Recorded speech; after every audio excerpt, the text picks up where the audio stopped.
Hi, everyone, and welcome to Cyberpunk Day. I'm here with the team from Hex11. I'll let them introduce themselves and let them tell you what their comic is about for readers who might not be familiar. Let's get started.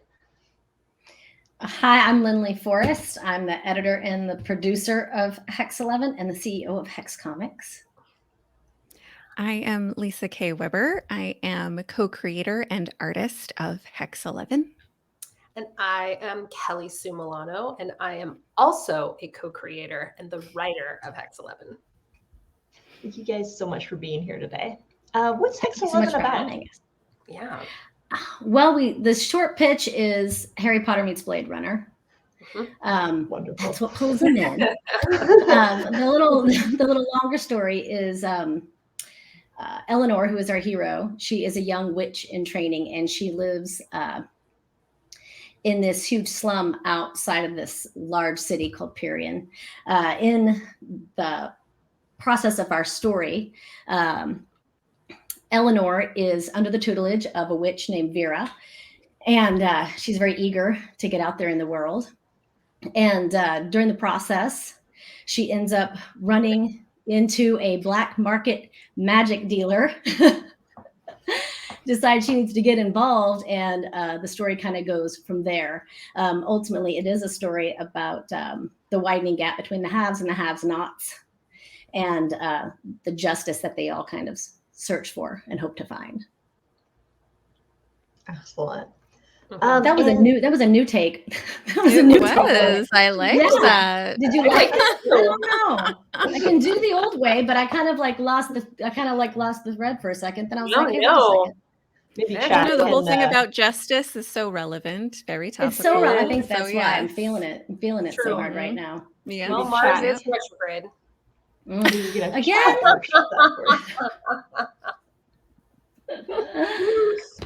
Kelly Sue is also our astrologist. So. I am. Yes. She's always keeping us connected to the stars. Today. Bangs, right? Right? Anyway. Maybe chat can workshop that for you, let you know, do they like, do they not like? Great. Yeah. So what are some of your favorite characters? What are some of your favorite moments from the comic? Give us a feel for it. Ooh. My favorite moment is when Eleanor gives it the hard crish on Osric. It's like the most badass moment, and it comes really early in it, which I think is awesome because it sets this tone. This is not your brother's comic book, you know? This is not your brother's comic book. No, it's not. One of my favorite moments, I think, is I'm trying to. I'll stick with issue 1 also, so as not to spoil too much in the later issues. But there's a moment where Eleanor is kind of high. Our hero Eleanor is kind of high on her own supply when she captures this demon, and then she's like, oh man, I need to transport us out of here real quick. And she's like, I don't know what I'm doing. And so she does her best and luckily lands back where she's meaning to go and then just vomits everywhere. I love that moment because it's like, this is a human person we're dealing with here. Exactly. Young adult who doesn't really know what's going on. Exactly. It's hard for me to pick a favorite character or a favorite moment, but I'm gonna go with one of my favorites to read always, which is the end of issue 6, the end of volume 1, where Booth, our black market magic dealer, lets every single character have it. So good. In his very signature style, which is Kelly Sue's style. Kelly Sue is Booth. Oh, it felt so good to write too. I was just like, man, I'm gonna give you all the what for. Mm-hmm. What a bunch of bing bongs. He himself, of course, is, without reproach and totally sane. Naturally. Yes. Oh, man. All right. So let's talk about Cyberpunk. So cyberpunk often deals with themes of new technology and its impact on society. It talks about like how that technology is sometimes marketed with this like grand vision of like it's going to make your life so much better and freedom and all good, and then in reality it's used as a tool for control or exploitation. How does the world of Hex11 think about technology and power? What are some of the emerging themes there? Like one of the first things in that, like, you know, was a really key part of developing the world and the story was that that this new kind of like magitech is already kind of like being dominated by one corporation, you know, and like that it's being sold as some kind of limited resource. And it's all being kind of like funneled through this one system. And that was a really key part of it from the very beginning. So, I mean, yeah, it's right there from the start. The corporatocracy. Yeah. Like the corporation that is also government that, you know, we are definitely in right now. Yeah. Definitely subject to it. And also I think one of my favorite themes that we explore throughout the book as well is the sort of I don't want to put too fine a point on it, but will, for the sake of the conversation, those in power who think that they're discovering this sort of magical tradition or this magical natural property, and they think, oh, because I've discovered / stumbled upon something that was existing completely fine on its own, I've therefore discovered it and now it's mine. And I'm not fascinated by that as an idea, but more so about let's, you know, really backtrack and express like why this is something that's not okay. And what's a really interesting way that we can do that. And I think that that is also one of the core tenets of cyberpunk. And I mean, we see that in all of our favorite cyberpunk stories, I think. And then also looking at how these natural things are, they're bigger than you, man. And they're going to beat you back. Yeah, that's, I think cyberpunk in that way, because ultimately it's like you're in these futuristic worlds where everyone has tools. Mm-hmm. So then it really comes down to like how smart is your cast, you know, whoever's driving the, you know, the plot of your story. But I always kind of like it because it has a certain hope to it, because it's like, if you can use these tools, then I can use these tools. Mm-hmm. So then it really is kind of like a battle of wits. And then the good guy has a really good chance of winning, which I only have tolerance for that. So I need that to happen every time. Yeah, exactly. We're down to explore the battle of good and evil when good wins. Yeah, exactly. I mean, we can certainly explore the other side. It's just like at the end of the day, it's got to end. It's got to end with the good guys winning. Otherwise, it's just too sad. I can't get up. I can't get out of bed. I know we're gonna win. Yeah, well, it's interesting too, because like you're talking about this like element of exploitation of this like already populated realm, and it's interesting how the corporations of this world frame it as something that they alone have control over as discoverers, and like they're like the purveyors of this other world. Mm-hmm. When in reality they haven't won because they don't have exclusive rights to that world, right? And they don't really even know what they're doing. You know, like they're really playing with fire. You know, which is another consistent theme in cyberpunk and IRL. Yeah. But it's interesting because once people know about this new tech, if you will, Pandora's box is open, right? There's no going back after that. Another big theme of cyberpunk is like, well, you made this this technology now, like Mhm. cat's out of the bag. You no longer have control over necessarily what's going to be done with it. Right. Right. Yeah. Right. Yeah. But that doesn't stop the powers that be from thinking they can. No. Right. Yeah. Yeah. Doubling Yeah. down on it real hard. Yeah. And they always do, you know, they always do. Like, Yeah. we were just talking about the Facebook situation right now, and their whole thing's just imploding. But they're just like a perfect example of this whole, of exactly what we're talking about, you know? Yeah. It's like it's got corrupt. People at the top just got crazy, feeling like they've got Mhm. so much power and that they're somehow, that the rules don't apply to them. It's just so fascinating that we wrote this story. I mean, obviously, these are things that we are experiencing on some level through the last many decades. But it's weird that we wrote this book and then all of this, it's like it's weirdly prophetic, you know. It's like, Today in cyberpunk, yeah. Yeah. Yeah. yeah. I mean, even Yeah. thinking about back to the beginning, I mean, this is now, we're 8 years deep in Hex11 and in Hex Comix as Hex Comix. And even, you know, 8 years ago feels like a completely different world, you know, pre-COVID and pre a lot of lame things. But Yeah. like it was a lot of, like, especially the first volume for sure, a lot of that was being developed in a very different time. And as Lindley said, it's kind of like, wait a minute, what's happening?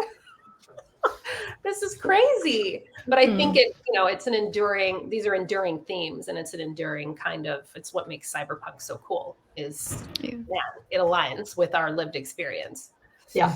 Yeah. And it gives us a sort of a medium to talk about it in, like have that discussion. Yeah. Yeah.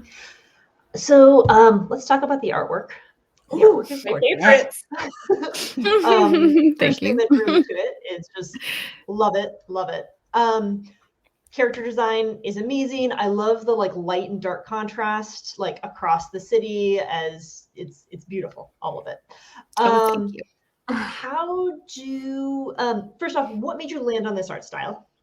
And then as a follow-up, how did the themes of the comic impact the artistic direction? And then also vice versa, like how does the art impact the theme? Oh, yeah. I mean, I come from, like, my earliest influences are, of course, like, you know, classic Disney movies. So it's like I have this kind of cartoony style, this cartooning kind of style, that, like, you know, Sleeping Beauty is probably my favorite animated movie. And so it's like in character design, I do end up kind of like going in that direction a lot of the time. But it's just so beautiful that I'm just like, well, listen, we can just apply it to anything. You know? And so it's like, especially I love having this juxtaposition of like this really bright, colorful, like clean, simple lines in this very kind of like dark, gritty, like neon type of world where you know, it can kind of like even catch you a little off guard. And I love stuff like that kind of like pulls you in with something that looks really nice, but then kind of hits you with like what's going on underneath. And so and I mean, I think that I kind of try to explore that in almost every panel that I draw, because it is like having to decide on a color scheme that fits with the character's space, or you know, a lighting scheme that fits with the theme of the scene. So, you know, it's just this constant consideration of like where the characters are, not just in the story itself, but where they are like in their own kind of personal journeys. And it's like it, you know, and then on top of that, it's just about making stuff look cool. Which But you it's do like, really well. Yeah, oh, nailed thanks. it. Thank you. But yeah, I mean, it is like, I mean, as with every kind of like inch of a comic, it can be like really, really considered. And I I like getting into the details for better or worse, but that's where the grit is. And I don't really see cyberpunk without grit. So, that's why I kind of like to pretty grit. Yeah. Is how I like to do it for Hex11. And I'm glad it works. For sure. I think that am I still? No, I'm not. The scene, the night market, I think is like it's so perfect. That just brings all of your Lisa K. Weber magic together. You set the scene beautifully. You have all these, and like there's so many characters that don't have names. They're just people working at a booth or walking along or whatever. The guy sitting with the kitty cat underneath his chair. There's all these little details that really pull you in and make you feel like, oh, we really are in this world, but not a world so different from mine that I don't see myself in it. And I think that's something that we do really well, because it is such a diverse, the characters are so diverse because the world is so diverse, and it allows us to kind of,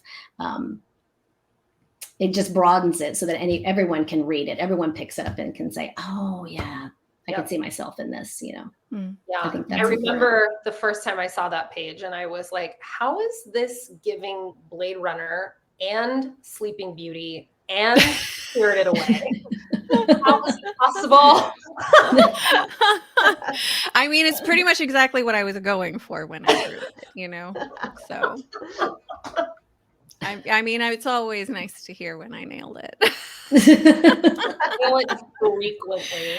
But yeah, I mean, like, it's important even in drawing like the background characters that it looks like a lived in world, that it looks like you recognize the expressions, and you recognize you recognize the poses, and not everyone is doing stuff. People are just living their lives in the background. It happens all the time. And that's, so yeah. Totally. It's worth it getting into the details, I think. For sure. You know what else is a fun detail that's also very cyberpunk is that the big spread, I think from volume 1, where all of the military people, the cops all go in and they have the shields, and the shields are of the faces of the stuff that's on the TV, so like each shield becomes a face. That's super cyberpunk, like super cyberpunk. I thought that was a nice touch. Yeah. Thanks. That was one of those where it was like, when I did it, I was like, this is good. That's a good idea. I just came up with something really good here. That was really cool. Good job, Lee.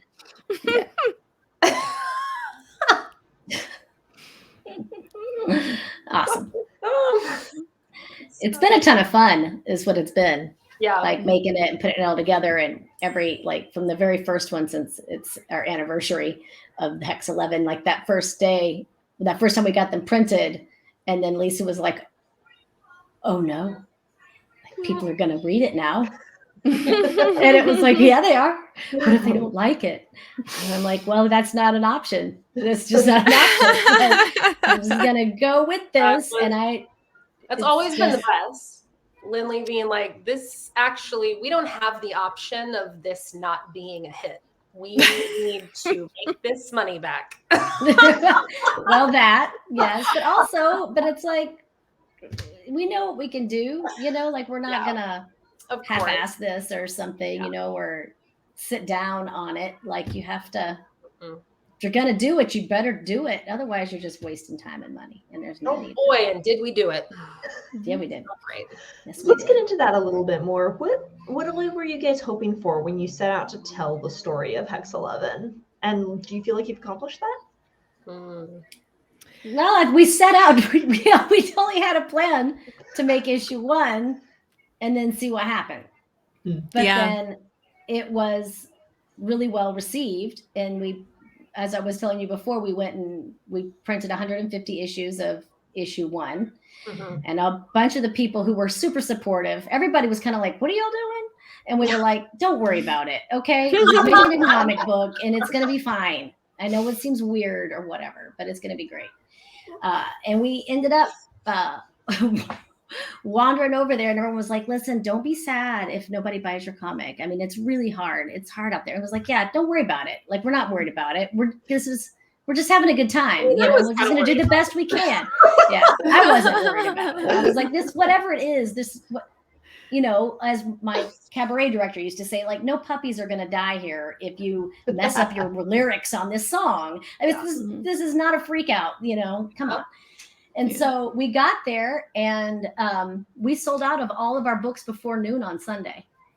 And everyone was like, oh, you did what now? And we were like, we're as shocked as y'all are, honestly. But then again, we had a dedicated salesperson and myself. We had both the artist and the writer there. And we were having the best time. There was no pressure. It was not a freak out. We were just friends having fun after we had worked really hard to kind of put this thing together. We were proud of it. And I just felt 100% confident that people were going to see what we saw, and they did. And it turned out pretty amazing. Yeah. And I'll say, like, for as far as like, you know, what I wanted to, like, because it's like when the earliest concepts of the story were in my head, it was in my head developing and gestating for years. And it got to a point where it was just like, this has to get out. Like, it has to get out. And I had gotten enough experience in my career that I knew I could do it. I just needed like help kind of like planning putting some structure around it. But as far as like the story itself, it's like, I don't know what I wanted to necessarily accomplish in the outside world. I just needed to get this out of my head. Like, I just needed it out there, you know? And so, and I think like almost with any creative pursuit, like there really is no control beyond that point, you know? Like, yeah, the people were going to like it, or they weren't going to like it, or they weren't going to notice it, you know? And it wasn't, at that point, it wasn't up to me. All I could do was get it done and get it out into the world. And, you know, that's what I wanted to accomplish. And I did. And everything else has just been gravy. Like, everything else, as far as like all the people that we've met and all the people who have like signed on to the story and really invested in it and really care about it, is all just like beyond what I could have hoped for, you know? So yeah, it's accomplished for me. How many issues are you guys up to 8 years in? We are currently in production on issue 16. Yeah. Yeah, so 2 more to go to finish volume 3, which is what we're kind of aiming towards. So we'll have 3 full volumes that we can focus on for a while. Yep. Yeah. So crazy. It is crazy. Already 3 volumes. Yeah. So wild.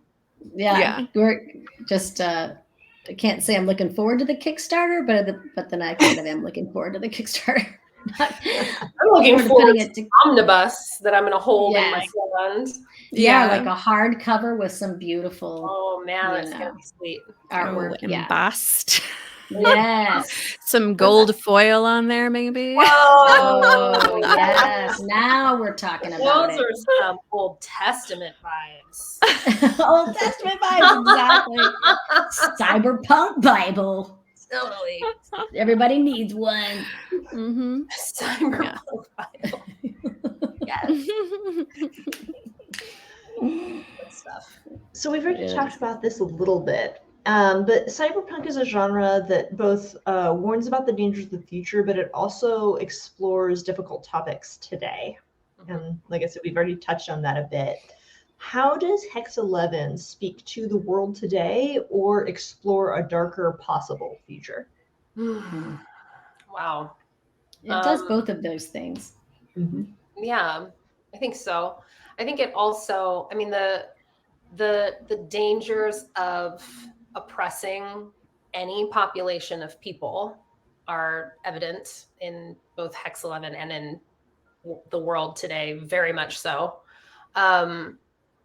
The sort of darker side of a technology that maybe allows for a lot more ease and freedom that just starts spiraling out of control and becoming more of a weapon than a source of expansion. I mean, that I think is very evident actually immediately right now with what's happening with social media.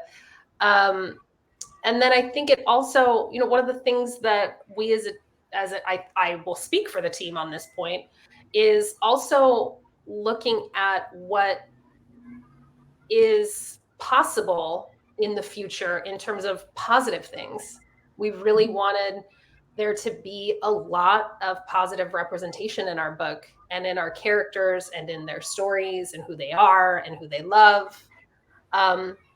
Because when we imagine worlds in the future, we can, you know, play that sort of that thought experiment of how can things go horribly awry, and let's tell this dystopian story as a cautionary tale, as a way to help ourselves feel a sense of, I don't want to say control, but like shining a light in uncertain times, etc. But also what could be positively possible in the future. And I think that we try to do both of those things. We never want this story to feel overly depressing or dark or unfortunate, you know. So yeah, that's approaching it from a story point of view and a character development point of view. I think that those are some of the things that we really strive for in this story.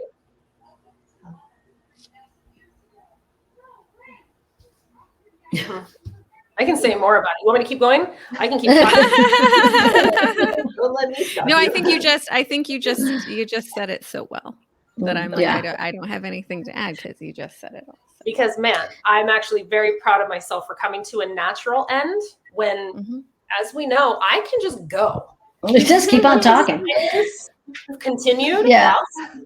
Keep on going down the track. I could talk about it forever. I like that we were influenced by that kind of like Doctor Who method of kind of like, even if they're even bad guys and stuff are still, treated with some respect, like even the bad guys are like the worst of the worst bad guys. Like they're still great characters and they're still always rooted in something that is kind of like for the best for that character, even though if that character might be a bad guy or a good guy or whatever. But I always liked that we're always elevating the characters, elevating the story, working hard to not just maybe go the shortest route, but to go like the most effective route. And one that kind of leaves you with the feeling of like, oh, that's satisfying, even if it's a bad thing or a sad thing or a bad person doing bad things, still you're like, but if it's executed well, then it's like, it still feels good. It feels good to read it. And we have lots of people who would ask like, well, how old, what's their age range? And it's like, well, we had like an 8-year-old read it. And then like my niece read it when she was like 12, maybe. And lots of people read it, but it's like, it's not gratuitous in any way. We never default to like violence or sexuality as like a tool, we're really good about just kind of keeping it on a higher level. And I think that I'm proud of that we do that, and we do that so well. Because then it does make it more accessible to people. And it leaves you with the message of like, we can still have conflict, but also still have integrity in our character, 100%.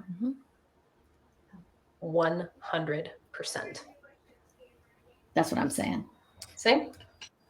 Yeah, really true. And I think creating, especially in stories like this, if creating villains who you experience and relate with as you read the book and think to yourself, even for a moment, like, I mean, I see where they're coming from.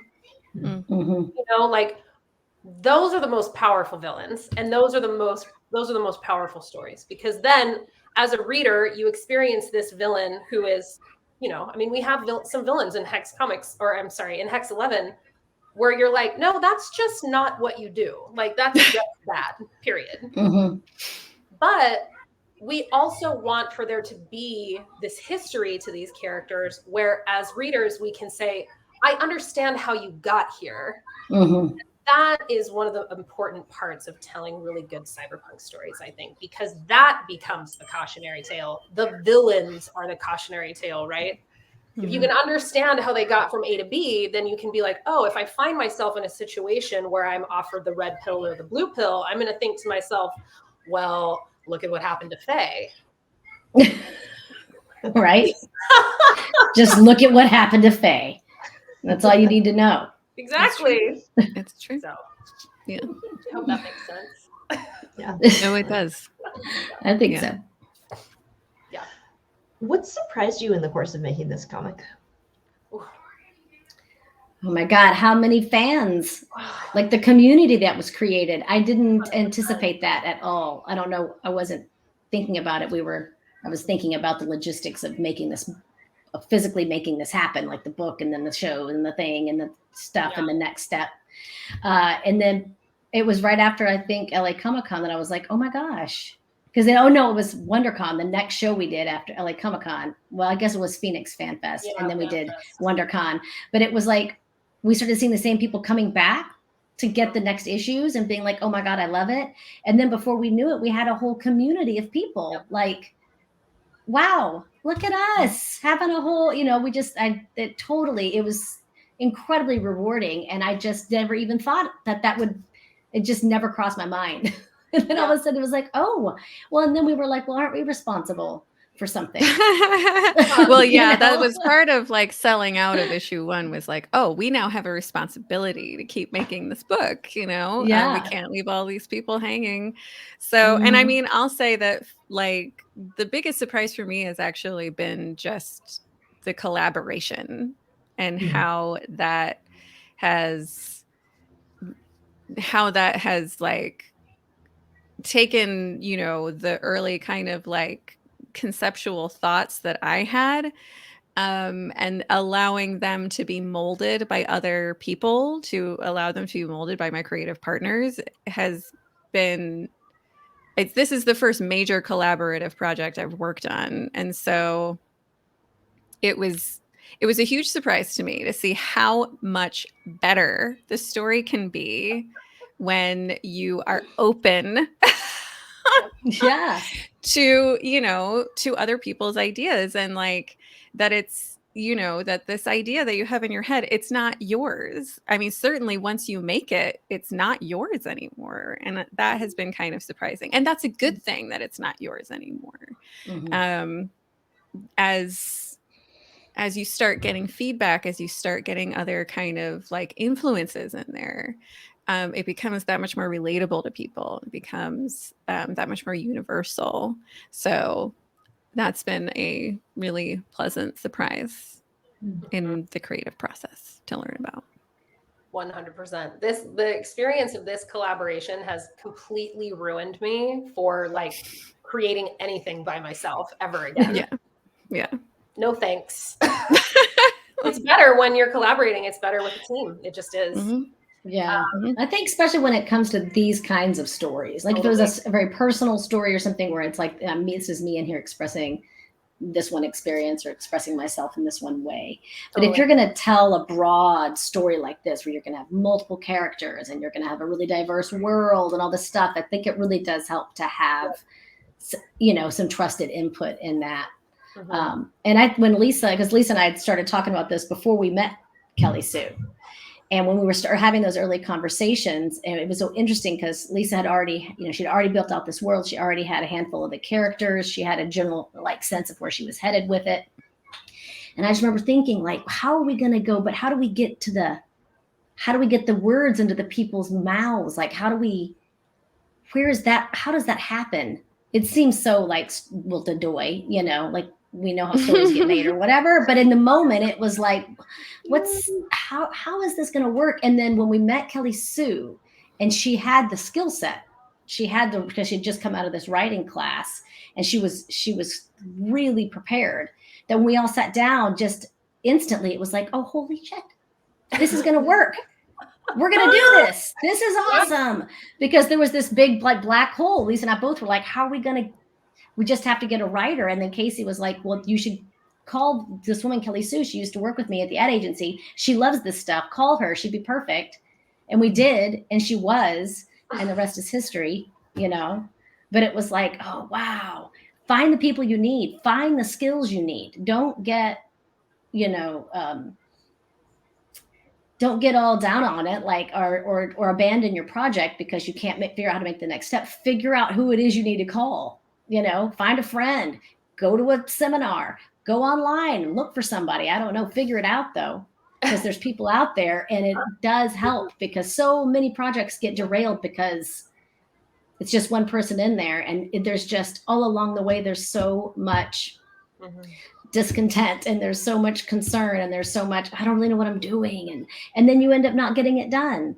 And then that breaks your heart, you know, and it doesn't have to be like that. Certainly in those dark moments where you start, like, the doubts all start creeping in. And I mean, like, without the team, there would be no Hex11. It just wouldn't exist still. Yeah. And like, without the team, man, there are so many points where I would have tapped out. Yeah. It's a lot. I mean, it's just a lot. It's so much. I don't want to I don't want to lie and say it's not. It's a lot. No, like, it's a lot of a work, and it's a lot of investment, and it's a lot of energy. It's all worth it. It's all totally worth it. But there are times where it's just like, if I didn't have my partners to lean on and have them kind of, like, you know, remind me of the bigger picture and help me get perspective in times where I really needed it. I wouldn't have kept going, I don't think. So yeah, it's a lot of work also, because, and Lisa does the bulk of, I mean, not only does she do the book design and all the art inside of the book, she also does all the lettering. She does all the final color and finishing. I mean, Lisa does what normally 6 people do on a regular, like, mainstream comic book. What's awesome about that is the continuity of the art is, like, splendid. It's just splendid because it is all her. But the flip side of that is it's all her.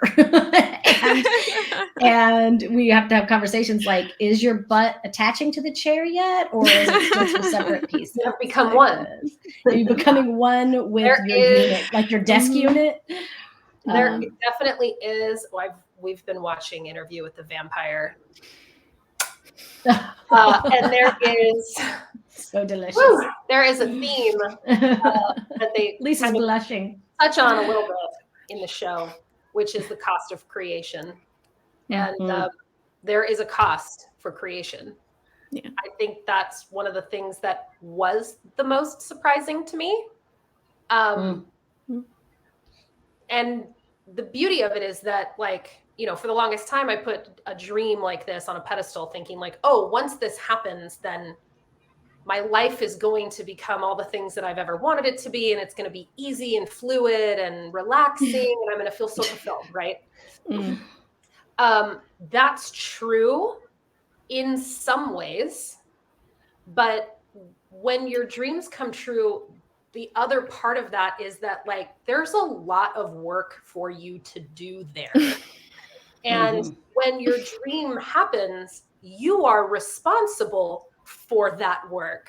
And so you have to reorganize your life and reprioritize everything to be able to meet the demand of your dream coming true.